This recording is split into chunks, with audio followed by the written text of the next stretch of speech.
When you talk about great running backs of all time, you're going to forget Bo Jackson. Bo Jackson was one of the great running backs of all time. You're like, no way, that can't be real. You know, you thought the TV was a video game and kind of going back and forth between reality. And off to Bo, off the left side, gets to the outside, first down. He streaks to the 20, the 30, they'll never catch him. He's at the 50, the 30, the 20, 90 yards. Greatest athlete I ever saw for pure athleticism.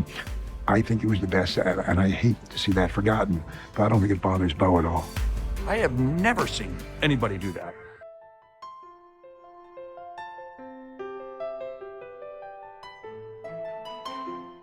In the history of professional sports, no one has done what Bo Jackson did. While today's athletes struggle to stay healthy playing just one sport, Bo didn't just play two. He dominated both at the highest level. He was an MLB All-Star, an NFL Pro Bowler at the same time. This wasn't a gimmick or a publicity stunt, it was real. When Nike launched the Bo Knows campaign, it wasn't hype. It was a fact. What Bo accomplished wasn't just rare, it was unprecedented. So Frank was able to get it in the air. Bo Jackson unloads on this one, and no doubt about it, it's way out of here. And in today's hyper-specialized sports world, it's flat out impossible. If I could take the Bo from the late 80s into today's games, and he were 100% healthy, which in the end he obviously was not, Bo would dominate in football and baseball just the way he dominated in the late 80s. In episode 1, we showed you Bo's rise from a rough Alabama childhood to a three-sport wrecking ball in high school and college. Today we enter the pros, and what happens next will absolutely never happen again. After leaving Auburn as a Heisman Trophy winner, Bo Jackson stood at a crossroads no athlete had ever faced: genuine stardom in two different professional sports. Most athletes dream of making it to the pros in one sport. Bo had to choose between two. The Tampa Bay Buccaneers selected him first overall in the 1986 NFL Draft. Tampa Bay, the Buccaneers select first choice on the first round. Running back from Auburn, Bo Jackson. It's draft day. But what happened next stunned the sports world. When the Bucs flew Bo to Tampa for a physical before the draft, they told him it was cleared by the NCAA. It wasn't. That visit cost him his final season of college baseball eligibility. Intentional or not, Bo felt like they sabotaged him, and he wasn't going to let it slide. And I told him numerous of times, if you draft me, you're going to waste a draft pick. I said, I swear to God, you're going to waste a draft pick. And they drafted me anyway. And the proof's in the pudding. They lost the draft pick, and I ended up playing with a team that I was probably meant to play for. And so, he walked, not just from the Buccaneers, but from football altogether. Instead of taking the field in the NFL, Bo signed with the Kansas City Royals, who had taken him in the 4th round of the MLB draft. The Royals signed Bo to a 3-year deal worth just over $1 million and guaranteed him a spot on their 40-man roster, almost unheard of for a 4th-round pick. Jackson said the football injury factor was not a major reason for choosing baseball, but Jackson did refer to the football injury factor several times. You'll never know what'll happen out there on the field. You're just out there taking it one play at a time, and the next one could be your last. And I don't think I could put up with that. But perhaps the major reason Jackson chose baseball is that everybody expected him to pick football. I proved all of you wrong. And now all of you are sitting here saying, this guy, he's done just the opposite. I'm going to always do the opposite.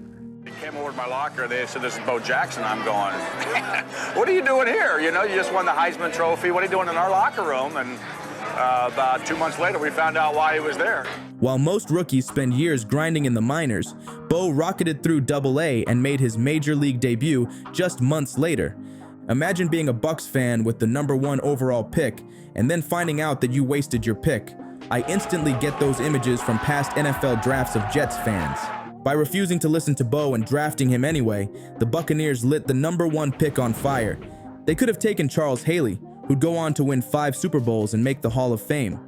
Or Kevin Greene, another future Hall of Famer with 160 career sacks. They could have even taken Neil Anderson, the 4-time Pro Bowl running back who replaced Walter Payton in Chicago. Instead, they got nothing, while Bo became a legend in another sport. Bo said later on that if the Bucs would have traded his pick to another team, he would have played football.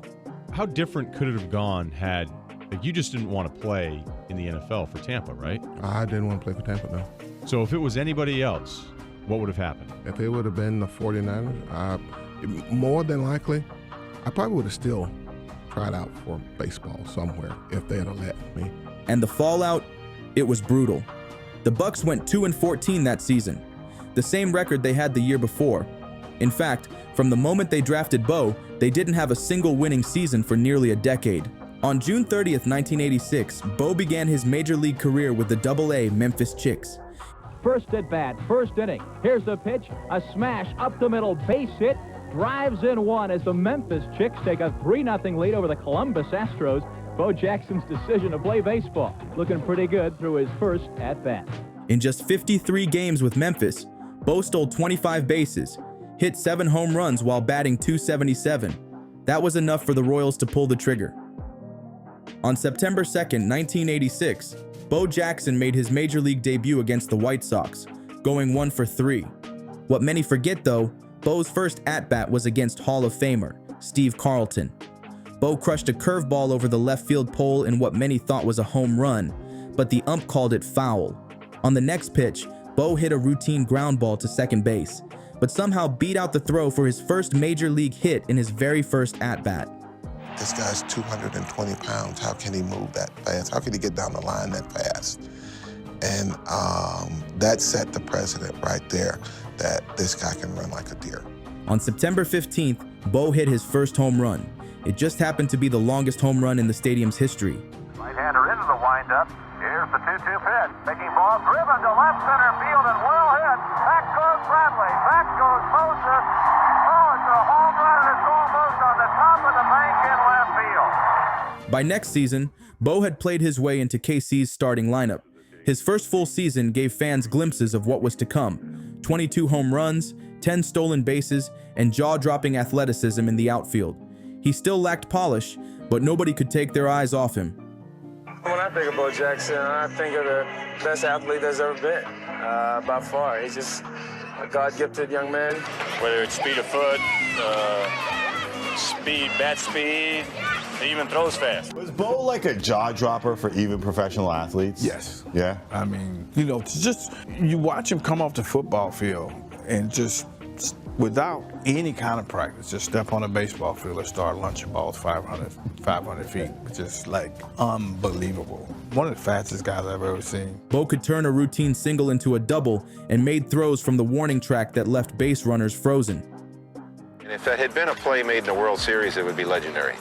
It was just that great an athletic play. It was the greatest play I've ever seen. Bo hits it high and deep to right field. If it stays fair, it could be. Strobel in the corner. It's a home run for Bo Jackson. You know, you've got to really be careful when you face him because anytime he swings the bat, I mean, he can hit it 500 feet. Also, during the 1987 baseball season, Bo was drafted by the LA Raiders in the 7th round. While Bo was on the road for baseball, he got a call from his agent letting him know that a team had expressed interest. When his agent told him it was the LA Raiders, Bo was in. Ironically, when legendary owner Al Davis drafted the first dual sports star and probably the greatest athlete ever, it wasn't even front page news in LA. Bo joined the Raiders during week 7 of the season. Although there was some talk of the Boz versus Bo matchup, he didn't actually play until a week later against the Patriots. He's crazy if he thinks he can do both. He's such a unique athlete, blessed with the size and the speed, very similar to Herschel Walker. And I think football really missed something when he opted for baseball. And, he might be wanting to prove himself in another sport because he has done fairly well in baseball so far. Bo Jackson is an extraordinary athlete. I think we all know that. And if there's anyone who can pull it off, it would be Bo Jackson. I think he's crazy, and just from the pure sense of if I had it to relive over again my childhood, I'd be down that baseball park hitting a curveball. I mean, these guys go into arbitration and lose for $1.6 million. Sorry, I'm not crying, guys. I believe it can be done. You look at today's athletes, they're tremendous. He's gifted with baseball talent, and he's gifted with football talent, and it's great to know that the Raiders haven't given up on signing top athletes, and to have Bo Jackson on our roster, hey, I'm not going to worry about it. I'm going to let the opposition worry about it. Let's think about this for a second. Bo had just finished a full baseball season, had no off season, and comes into the highest level of football and plays with a week of practice. That's crazy for someone at the high school level, much less the NFL. It's the Kansas City Royals. Any way you look at it, I have to do my job with the Kansas City Royals before I could do anything else. Whatever comes after baseball season is a hobby for Bo Jackson. Just like fishing and hunting, I may pick up another hobby after baseball season. In Bo's first NFL action, he rushed for 37 yards on 8 carries. Here's Bo Jackson with his first NFL carry. Bo hasn't lost a whole lot, has he? Bo Jackson takes it out across the 25-yard line. His first carry of the National Football League is good for 12 yards. The Raiders went on to lose that game, 23-26, as well as the next 3 games after that. But as Bo's carries increased, the results started to change. In the Week 11 loss to the Broncos, Bo scored his first touchdown in impressive fashion while averaging 7.5 yards per carry. Oh, look at this, a little reverse that running drill. Bo Jackson. Oh, look at right over there. Bo Jackson, touchdown. Oh, my. Look at those eyes. Just look at those eyes. Only the second touchdown in the first half by these Raider regulars in the last 7 games now. That's a play the Broncos didn't see on film. A new one for this game, and it pays off. Then, the next week we get to see the Boz versus Bo matchup as the Raiders traveled to Seattle for Monday Night Football. Obviously, Boz talking trash before the game is why this matchup was talked about. That's the matchup you like to see. Bo Jackson with the ball. Brian Bosworth. Here's he plays it perfectly. Flows to the football. Meets Bo Jackson at the 2 easily. To me, though, the story was, in Bo's 5th game, he rushed for 221 yards, averaging 12.3 yards per carry, including this 91-yard touchdown where he made NFL stars look slow on Monday Night Football. He just took off and went, boom, like there was a jet came in. He was running so fast he couldn't slow down. He just ran all the way up to the tunnel, and they lost him. And the camera's going, bo, bo, bo, bo, bo, bo, bo. He was gone. There was no guy. The Raiders finished that year with 3 consecutive losses at 5-10. Bo headed back to training camp for the '88 baseball season. That season showed his raw power and growing pains as a still developing baseball player.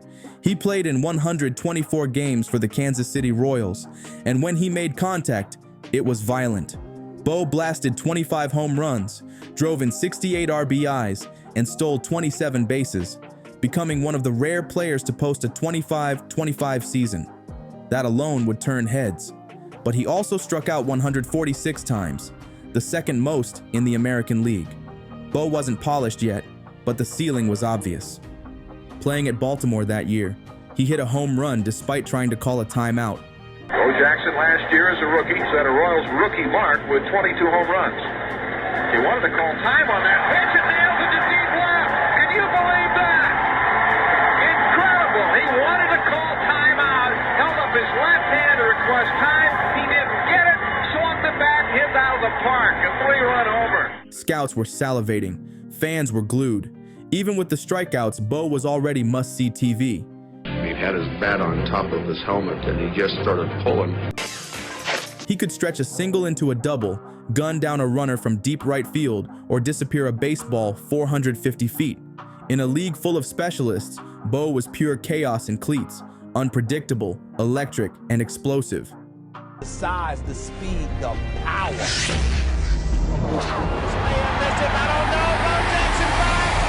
I mean, he had all of that. And he makes the catch! Bo Jackson timing that high drive by. Bo's clips remind me of Michael Vick in that even his routine moments were viral. KC finished 3rd in the American League West that season, missing out on the playoffs. Then, less than 2 weeks later, Bo reported to the Raiders on Wednesday, October 14th, and played against the Kansas City Chiefs 2 days later, rushing for 70 yards. Again, let's appreciate how crazy this is for a second. No training camp, just, hello NFL, let's go. Even though he missed the first half of the season, Bo still rushed for 580 yards and regularly outgained Marcus Allen in individual games. The guy can flat out fly. I mean, from the first 20 yards, I don't know if there's anybody as fast as he is. I mean, pure and simple explosion. When Bo touches the football, the anticipation is unparalleled in anything I've seen in football. The Raiders had 2 Heisman winners sharing the backfield, but Bo's explosiveness often stole the show. But the '88 season was just a precursor to what was coming in 1989. In 1989, Bo was voted onto the All-Star team, but before the break, he made one of the most spectacular defensive plays of the year in a tie 3-3 game in the 10th inning against the Seattle Mariners. With Harold Reynolds on first, Scott Bradley hit a dart off the left field wall. Reynolds, who was running with the pitch, should have easily scored. Bo scooped the ball near the warning track, didn't even take a step, and uncorked a 300-foot frozen rope, flat-footed, to catcher Bob Boone, who tagged out a stunned Reynolds at home plate. No one there could believe what just happened as the Royals went on to win the game in 13 innings. It's a shame, though, that the TV coverage didn't quite capture this incredible play. All the focus was around the first base umpire being out of place on the call. With the July All-Star Game approaching, Nike was preparing to launch the Bo Knows campaign. Everyone remembers these commercials. Don't I know you? Nice shoes. Yo, Phoenix anyone? Are you sure we haven't met before? Now where's that Tour de France thing? Nice shoes. I knew I should have taken the right turn at Albuquerque. Have you ever been to LA? Hold on, sir. That's what you think, dudes. Might you all join me in a spot of tea? Where'd you play your college ball? What is he doing here? I thought this was another Bo Knows commercial. Has anyone seen Bo's ball? I know, Kansas City. Nice shoes. Nice shoes.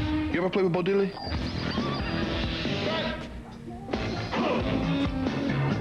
Interestingly, though, Nike couldn't have asked for better timing to launch the campaign. Down 2-0 with 2 on in the first inning of the All-Star Game, Bo makes a tough catch-look routine to prevent further damage. And a drive into left center field, coming in a hurry to pick it off. A fine catch by Bo Jackson, and that saves the American League from further damage. Then, Bo led off the American League team with a homer and former President Reagan talking on the broadcast. He's remarkable, and look at that one. Bo Jackson says hello.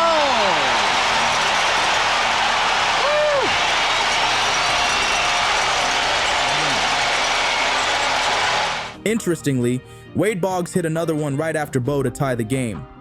On Bo's next at-bat, he hits a double play ball to short, but beats the throw to first, thus scoring a run.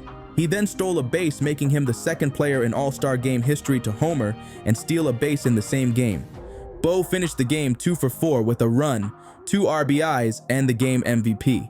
Ironically, during one of the commercial breaks, Nike rolled out the campaign launching their cross-training shoes. They were all awed by this one player named Bo Jackson. And then I guess at some point during the game, during one of the commercial breaks, they roll out the Nike campaign. He hit a home run in the All-Star Game. And then you go to commercial, and it's like, Bo knows. Bo knows baseball. Bo knows football.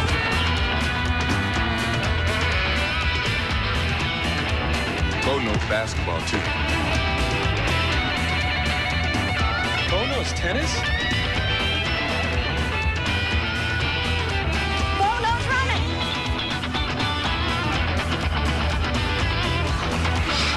No. Bo knows cycling. Bo knows weights.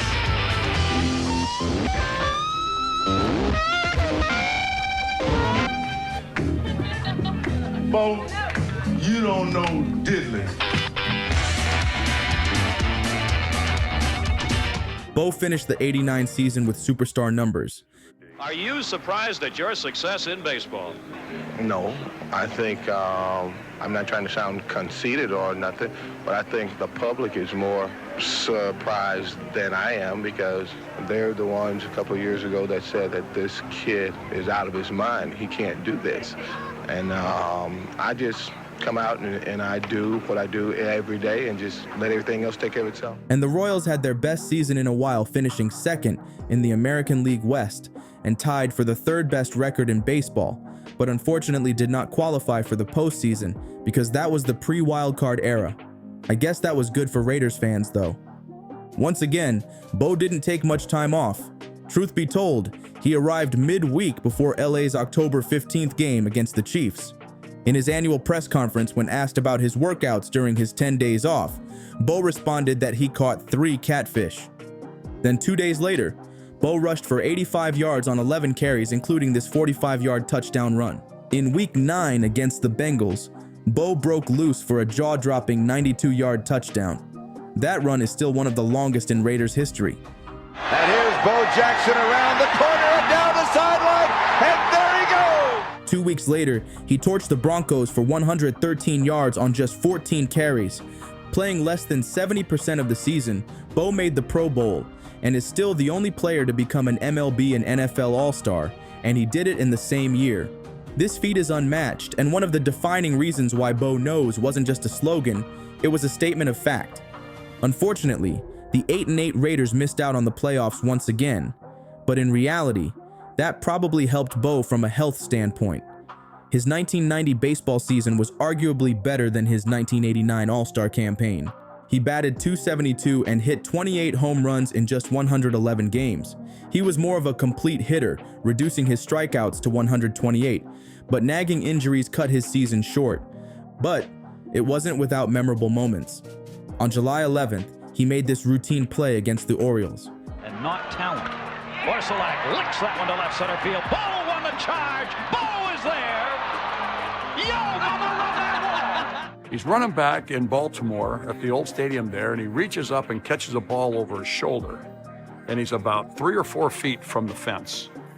And he jumps up on the wall, takes about 3 or 4 steps, and then jumps off and lands on his feet. And I'm saying, wait a second. I have never seen anybody do that. I remember thinking, like, is that a big deal? Because it wasn't, not because I'd ever seen anything like that, but it didn't look like a big deal to him. Again, this is not a human being. This is just somebody that was just thrown out here from outer space to be able to put on a Royal uniform. On July 17th, he hit 3 home runs in 3 consecutive at-bats, driving in 7 runs against the Yankees in Yankee Stadium. On August 26th, he hit a home run in his first at-bat after returning from a 6-week stint on the disabled list. This marked his 4th consecutive home run over a span of games, a feat that tied a major league record. Bo rejoined the Raiders in October in Week 7 against San Diego, scoring 2 touchdowns. The Raiders entered their bye week with a record of 6-1, clearly their best season in a while. In Week 13 against the Broncos, Bo scored twice and rushed for 117 yards on 13 carries, including this incredible 62-yarder. I am the type of guy that's determined not to be stopped, or I refuse to be beat at anything. Then, in Week 14 in Detroit, Monday Night Football featured a fun matchup with the Lions and Barry Sanders. Barry rushed for 176 yards on 25 carries, and Bo carried the ball 18 times for 129 yards, including this 55-yard touchdown as the Raiders took out the Lions in a 38-31 shootout. The next week, Bo once again made the Bengals look like peewees when he rushed for 117 yards on just 8 carries, including this spectacular 88-yard reverse. It wasn't too big a deal to me. To me, it still was an 88-yard run, and that almost resulted into a touchdown. You just have to look at it and shake your head. You know, I mean, me and Marcus went on the field and told him get in the end zone and everything like that, but when he came to the sideline, we just looked at him, we just shook our head because, I mean, I don't know of any other back in the league who could have made that run except Bo Jackson. The Raiders finished the regular season 12-4, winning the AFC West, and faced the Bengals in Bo's first playoff appearance as a pro in either sport. Bo looked every bit like the unstoppable force fans had come to expect. He ripped through the Bengals defense for 77 yards on just 6 carries, an astounding 12.8 yards per carry. His longest run of the day, a 34-yard burst down the sideline in the third quarter, showcased his trademark blend of speed and power. But that would be the final run of his NFL career. As he was tackled from behind by linebacker Kevin Walker, Bo dislocated his hip, and then as he rolled over on the ground, he actually popped it back into socket. We'd find out later that when he did that, he severed the blood vessels to his hip. At that time, no one really thought much of the injury. Bo was playing with his kids on the sidelines during the game and telling the media that he'd play the next week. Can you tell me the nature of the injury? Minor. I will play next Sunday. You think you'll be there next Sunday? You had an opportunity to watch yesterday's game. Have you ever had the occasion to play in that type of weather, and how do you think you'll do? I played in it twice. Once against the Bills and once against the Giants. So I'm looking forward to it. It's always nice to go up there and play against those guys. We just got to go up and try to play some intense football and try to get a win. Doesn't matter how we do it. We just got to go up and try to win. Is the injury a hip? Is it a pull, or do you have a hip pointer? It's a slight hip pointer. So it's but it's really not that bad. There was no indication that this seemingly routine play had just ended the football career of the most electrifying athlete in America. But the damage was done. If he'd have been a less powerful athlete, he probably wouldn't have had that kind of shearing force to his hip joint, and he would have gone down in a tackle and he would have been fine. But he had such powerful legs, and that's what really got him. The injury disrupted blood flow to the femoral head, leading to a vascular necrosis, the death of bone tissue. Just like that, the most electrifying player in the NFL, arguably the most gifted athlete America had ever seen, was gone from the gridiron forever at the age of 28. A few other notes about that day. That game marked the last 100-plus yard performance for Marcus Allen as a Raider, as well as the last postseason game for the Bengals until the 2005 season. And Phil Mickelson would win his first PGA tournament as an amateur. As spring training started, Bo reported with pain in his hip and a noticeable limp.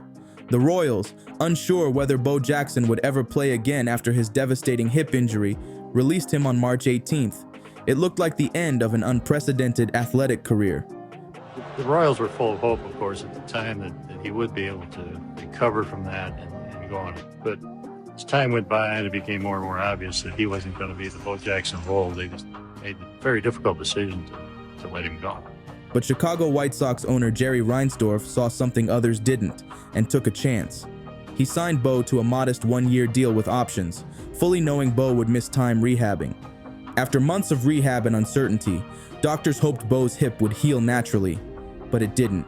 The damage was worse than expected, and by April 1992, over a year after the injury, Bo underwent a full hip replacement.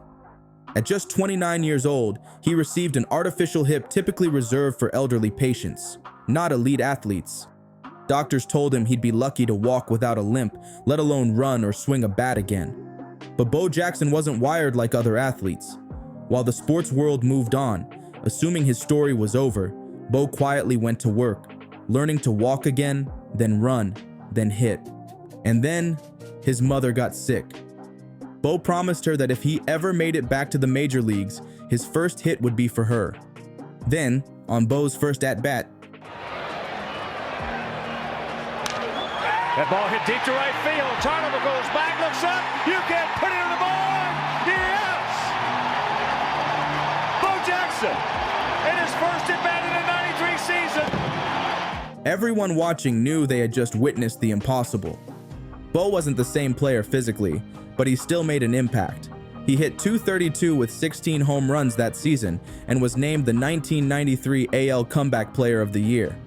In 1994, he signed with the California Angels and hit .279 in a strike-shortened season. And then, with the players' strike dragging into 1995, Bo surprised everyone again, this time by walking away. At age 32, with young children at home and nothing left to prove, he chose family over fame. He was a phenomenon, but that phenomenon was so brief that he wasn't really able to put anything lasting together. So if you're not old enough to have seen it, then there's no real reason to come across it anymore. He doesn't hold any records. He didn't win any titles. He didn't even really win that many individual awards because he shared time between the two sports. So what you really are left with are just a few fleeting images. Bo Jackson, the only athlete ever to be an all-star in both the NFL and MLB, retired on his own terms. He didn't just come back, he rewrote the definition of resilience, and he closed the chapter as one of the greatest what-if stories in sports history. Bo once said this in response to a question about him being better if he'd just played one sport. I want to be known as the athlete who was a great person, because when all of this is over, who is going to remember Bo Jackson or what he did in such and such a game? Well, Bo was right about one thing.